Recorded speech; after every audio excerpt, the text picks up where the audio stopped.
The Ottawa Senators and restricted free agent Shane Pinto have agreed to a 2-year, $7.5 million deal. The deal carrying an average annual value of $3.75 million. 23 years old, 9 goals, 18 assists in 41 games last season following that 41-game suspension for violating the league's gambling policies.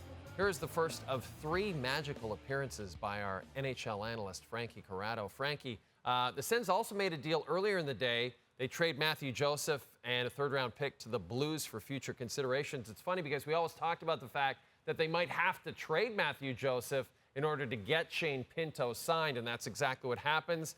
But Steve Staios also had to shoot down rumors that Pinto had requested a trade. Overall, this took a long time to come together, Frankie. Are you surprised it actually came together so quickly on Tuesday for the Sens?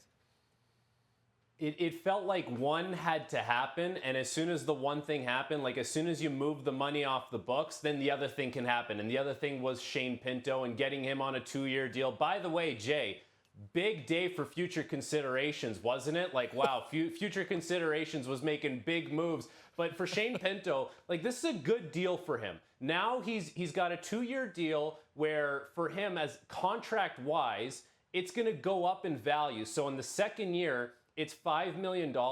So he's going to get a higher qualifying offer. So he has to take the 2-year bridge, which, okay, you'll live with that. But I would say this for Shane Pinto. Everything is right in front of him now. Like, you can go get it. You will have the tools to be a good player. You're going to play under more structure with Travis Green. And they give you a higher AAV in that second year of the deal. So you can, hopefully cash in a little more on that qualifying offer and get your number up there. So they're giving Shane Pinto every opportunity to be the player he can be and to make the money that he wants to make. All right, there you go, Shane Pinto. Whoa!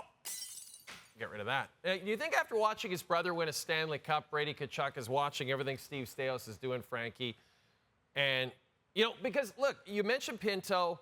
This is a really good hockey player. Third-line center, could be a second-line center on a lot of teams. Then they trade for Linus Ullmark. They've made some significant moves for sure.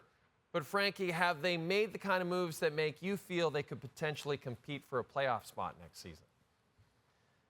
I'm not there yet. I'm not putting the Sens in a playoff spot. Will they be a basement team? They better not be. What I would say that the Sens have done is they're checking off boxes. Like, they've done an evaluation here, and, Steve Staios and company, and they've kind of recognized, okay, what do we need to do to give ourselves a chance? And so they brought in a head coach that's going to hold players accountable, that's going to hold them to a certain standard. It's going to make sure that team plays with some structure. You can check that box. They bring in a goaltender. You can check that box. They make a move to get rid of Jacob Chychrun, bring in a right-handed shot defenseman, a guy who can eat some minutes, not the flashiest player. So you check another box. You kind of go up and down the list here. And really, for me, what Ottawa's doing here is just giving themselves a chance to be a better team. And I think right now, given everything that's happened, winning every single offseason, taking these big swings and misses, I like that approach for the Senators. Just keep checking off these boxes. Everyone has to do what they're supposed to do.